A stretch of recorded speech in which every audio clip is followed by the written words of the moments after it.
Assalamualaikum warahmatullahi wabarakatuh. Pada kali ini kita akan membahas tentang kajian teknologi produksi green petrokimia dari refined bleach deodorized palm oil dengan kapasitas perhitungan yang kita lakukan yaitu pada 15.000 barrel per stream day yang dibantu untuk menyusun dan menganalisa bersama Yakobus Sutanmeru, Dewi Sri Laksmi Supu yang dibimbing oleh Ibu Wara Rukmi Hatiningrum dan juga Ibu Tun Sriana.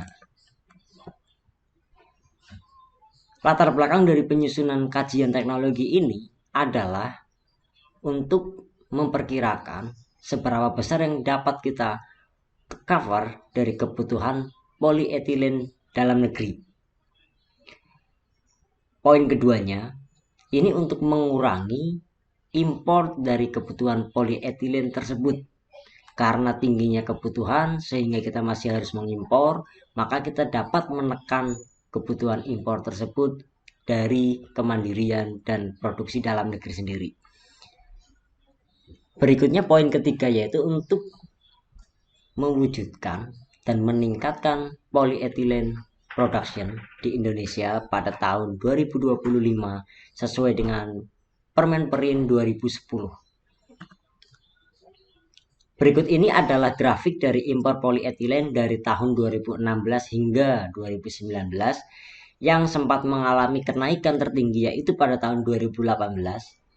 Namun pada 2019 juga masih cukup tinggi untuk angka importnya, yaitu masih hampir mencapai 1 juta ton per tahun.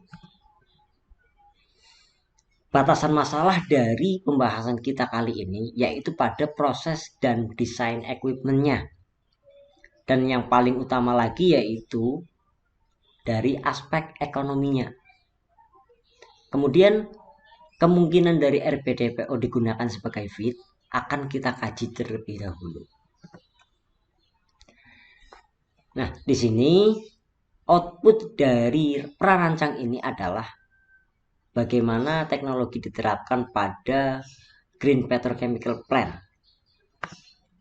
yang berharap akan mampu menurunkan import mencapai 43,9% sehingga peraturan pemerintahan atau Permenperin yang ditargetkan untuk 2025 itu juga mampu untuk dicapai. Nah, dari perancangan ini kita juga akan selalu mempertimbangkan aspek ekonominya, kemudian lingkungannya, dan juga profit dari pabrik ini.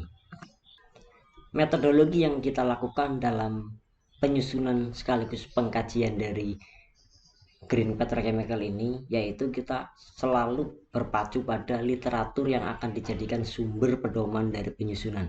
Kemudian dilakukanlah pendesainan dari proses dan peralatan yang memungkinkan untuk dipakai dalam mewujudkan rancangan green petrochemical.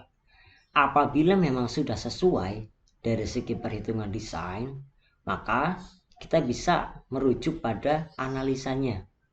Apakah secara ekonomi sudah bisa diperhitungkan dan bisa mendapatkan sebuah keuntungan atau malah menjadi kerugian dalam hasil prosesnya sendiri. Sehingga didapatlah kesimpulan bahwa pabrik ini dengan teknologi yang kita terapkan sangat layak untuk diaplikasikan. Nah, step proses dari pengolahan teknologi pengolahan RBDPO ini melalui 3 tahapan proses. Yaitu yang pertama adanya hydrodeoxygenation dari RBDPO itu sendiri. Karena RBDPO di sini masih sangat tinggi mengandung oksigenat. Maka kita harus menghilangkan kandungan oksigenatnya yang jika sudah dilakukan proses hydrodeoxygenation ini akan menjadi produk berikutnya yaitu green diesel. Nah, green diesel ini merupakan salah satu produk terbaru hasil olahan dari palm oil untuk menjadi alternatif ketika kita keterbatasan diesel oil hasil dari pengolahan minyak bumi. Namun pada proses kajian teknologi ini, kita tidak berhenti menjadi produk green diesel, melainkan akan diteruskan ke tahapan catalytic cracking untuk memproduksi etilen yang akan dipolimerisasi menjadi polyethylene sesuai dengan kebutuhan yang akan kita penuhi. Ya, berikut ini adalah grafik kenaikan dan penurunan harga dari bahan baku itu sendiri yang saat kita melakukan kajian ekonominya masih menyentuh di angka 9.800 saat itu. Yang saat ini sudah meningkat, sudah naik hingga 14.300. Ya, ini sudah mencapai $1 per kilogramnya. Cukup signifikan kenaikan dari harga palm oil sendiri. Kemudian secara kasar kita akan melakukan analisa harga mulai dari raw materialnya yaitu RBDPO-nya, dan kemungkinan jika kita berhenti pada produk-produk tertentu. Yang pertama, kita akan melihat harga RBDPO itu sendiri yang saat itu kita saat melakukan kajian masih di harga 9.700-an, 9.781 kilogram per kilogram, ini rupiah per kilogram. Nah, ketika diolah pada hydrodeoxygenation plant, harga yang terjadi kenaikan pada green diesel itu sendiri hanya berkisar di 10.674. Harga ini disamakan dengan Dexlite karena untuk spesifikasinya sangat mendekati dengan produk Dexlite dengan setan number 51. Nah, berikutnya tadi diteruskan pada catalytic cracking untuk menghasilkan etilen.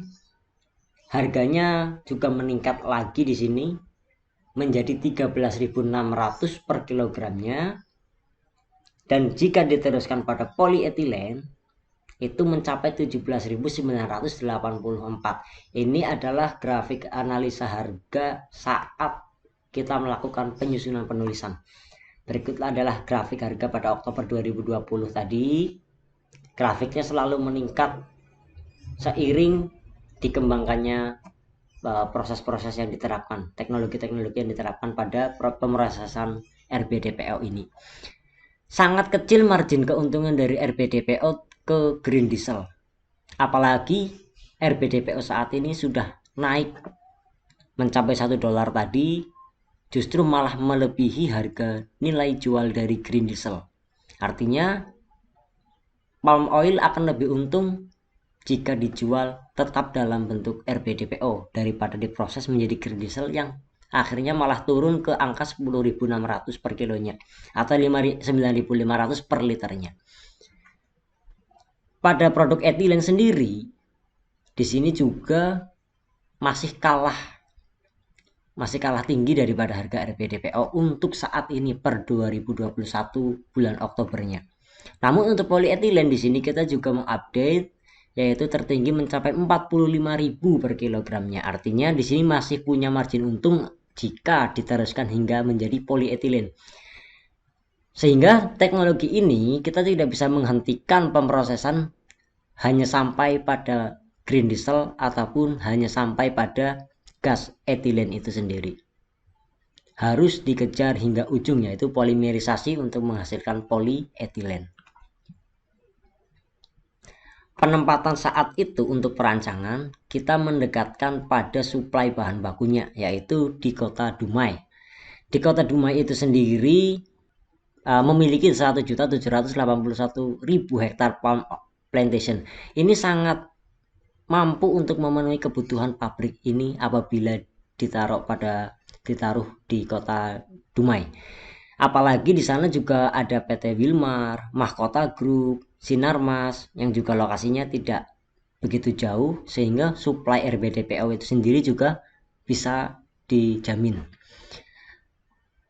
Untuk kondisi cuaca di sana juga cukup mendukung, dan kemudian di Dumai sendiri memiliki target ekspor berdasarkan Badan Pusat Statistik di sini yang kita rekap per Juni 2020 itu mengirim RBDPO ke Yemen, US, Turki, dan negara-negara lainnya yang membutuhkan, dan sangat cukup apabila dialihkan ke pengolahan di green petrokimia ini. Spesifikasi dari RBDPO ini sudah cukup baik. Artinya sudah tidak perlu dilakukan treatment-treatment khusus pada bahan baku karena sudah ada spesifikasi nasional yang diterapkan pada tiap-tiap pabrik palm oil, sehingga akan meminimalisir kemungkinan terjadinya permasalahan pada proses. Ini sangat diuntungkan apabila kita meneruskan proses berikutnya. Dengan produk di sini dari urutannya tadi kita mendapatkan green diesel yaitu setan indeksnya 51. Ini setara dengan Dexlite. Terus kemudian apabila dijadikan etilen yaitu C2H4 dengan density 0,56 kg per meter kubik. Kemudian diteruskan ke polietilen. Nah, di sini kita mengejar target untuk menjadikan polietilen dengan density 0,91 gram per cc-nya. Dengan melting temperaturnya yaitu pada 100 hingga 110 derajat Celcius.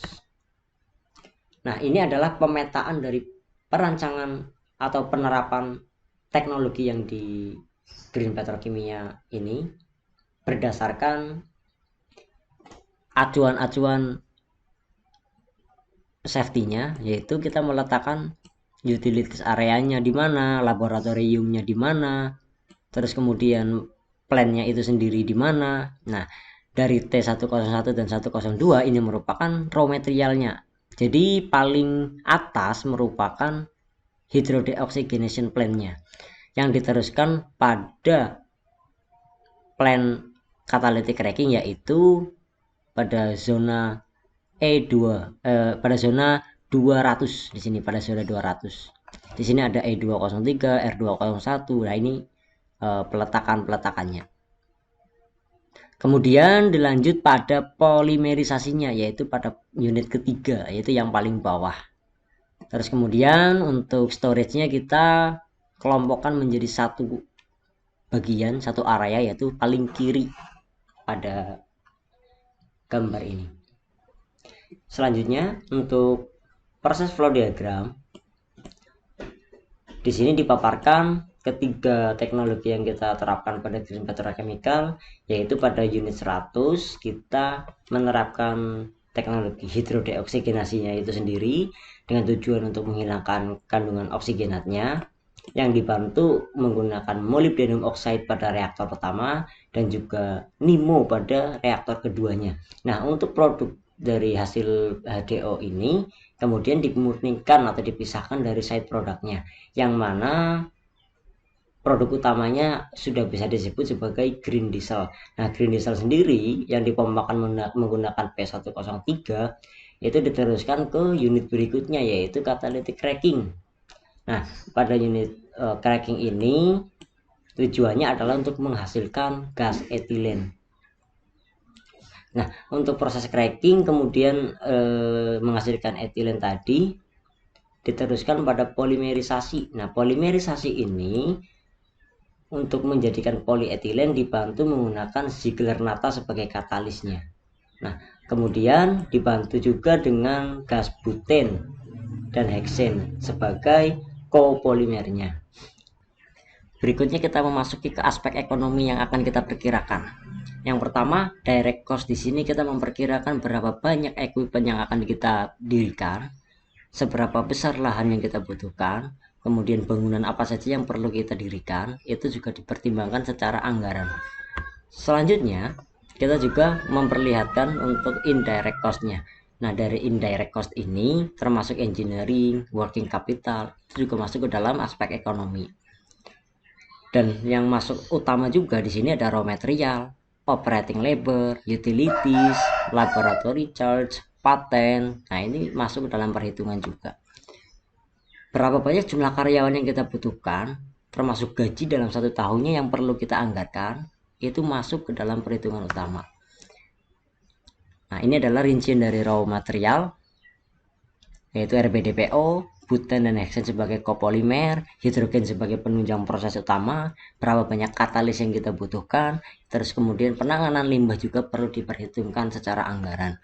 Nah, untuk produk yang kita dapat utama yaitu polietilen itu sendiri yang kita jual dengan harga 1,19 US dollar pada saat 2020 terakhir. Bisa kita simpulkan bahwa terdapat 3 teknologi yang diterapkan pada unit-unit di green petrochemical ini, yaitu hydrodeoxygenation, kemudian ada fluid catalytic cracking, dan juga polimerisasi.